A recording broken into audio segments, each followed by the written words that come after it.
Is your Outlook acting up, refusing to send or receive emails? This video is here to help.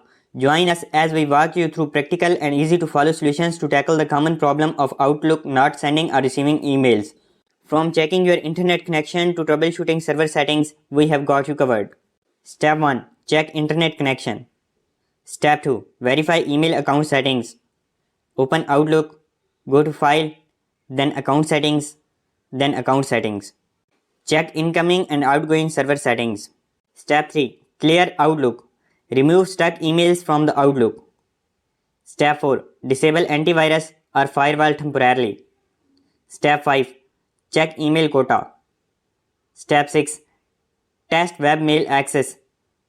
Step 7. Update Outlook to the latest version. Step 8. Repair Outlook. Open Control Panel.